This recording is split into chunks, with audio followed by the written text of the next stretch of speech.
उस क्लास में लगभग 40 स्टूडेंट बैठे थे। अचानक एक स्टूडेंट खड़ा हुआ और उसने बहुत घबराते हुए प्रोफेसर से कहा, सर मेरे पिताजी ने मेरे इस बर्थडे पर मुझे बहुत कीमती घड़ी गिफ्ट में दी थी, सर वो घड़ी अभी किसी ने चुरा ली। तो प्रोफेसर ने अचरज से कहा, अभी कैसे चुरा लेगा? बोले सर अभी जो 5 मिनट का ब्रेक हुआ था उसमें मैं अपनी घड़ी अपने टेबल पर रख के गया था और उसके बाद से वो घड़ी नहीं मिल रही है। प्रोफेसर ने कहा, उसके बाद कोई भी इस क्लास से गया और आया नहीं है, इसका मतलब जिसने भी घड़ी उठाई है वो इसी क्लास में है। प्रोफेसर के मन में विचार आया कि इन लोगों को एक दूसरे के बारे में पता नहीं लगना चाहिए कि किसने घड़ी चोरी की। और प्रोफेसर ने कहा, सब लोग अपनी अपनी आंख में काली पट्टी बांध लो। और सब ने काली पट्टियां बांध ली, लाइन से खड़े हो गए। प्रोफेसर ने एक एक करके सबको यूं हाथ लगाना शुरू किया और उस लड़के की जेब में घड़ी मिल गई। प्रोफेसर ने चुपचाप घड़ी निकाली, घड़ी निकाल के जो मालिक था मुस्कुराते हुए उसके हाथ में दे दी और क्लास नॉर्मल चलने लगी, किसी को नहीं पता चला। अगले 2-3 दिन तक वो लड़का घबराता रहा, हड़बड़ाता रहा, भयभीत रहा। उसको डर था मेरी बात आज खुल जाएगी, मेरा राज आज खुल जाएगा, लेकिन किसी को पता नहीं चला। धीरे धीरे वो सब कॉलेज से निकल गए।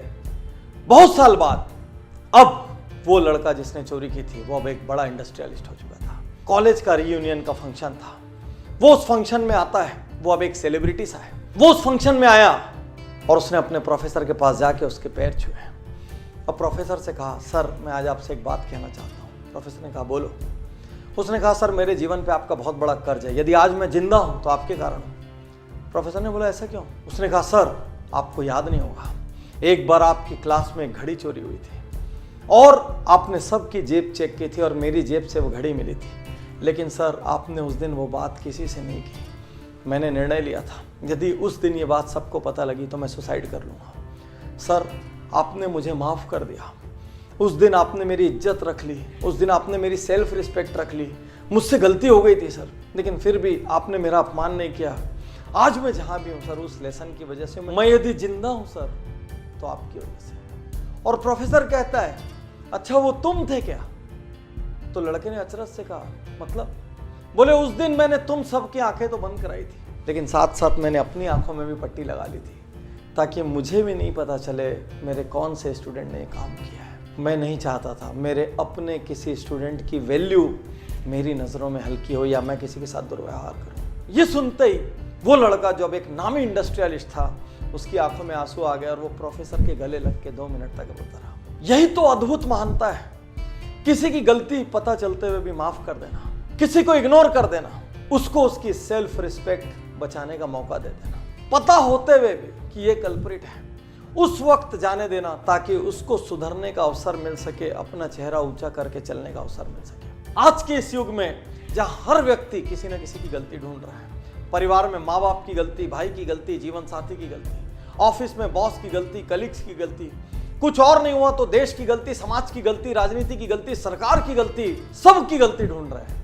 ऐसे में क्या हमको ऐसे लोग नहीं चाहिए जो एक दूसरे को माफ कर सके? माफ करना और माफी मांगना ये कायर नहीं कर सकते, ये शक्तिशाली लोगों का काम है। साथियों, इस कहानी ने मुझे इतना इंस्पायर किया।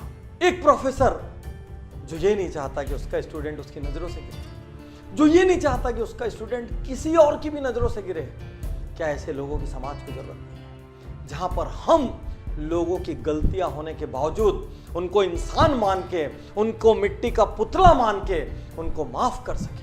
हमारे भाई से गलती हुई, हमारे पार्टनर से गलती हुई, हमारे जीवन साथी से गलती हुई, हमारे किसी और फैमिली मेंबर से गलती हुई, रिलेटिव से गलती हुई, कलीग से गलती हुई, मोहल्ले में, कॉलोनी में, स्ट्रीट में रहने वाले किसी से गलती हुई, समाज के किसी अंग से गलती हुई, 1-2 बार माफ कर दो, जाने दो ना उनको उनकी सेल्फ रिस्पेक्ट के साथ। गलतियां ढूंढना महानता नहीं है, गलतियों को इग्नोर करना और सामने वाले को अपना सम्मान बचाने का मौका देना महानता है।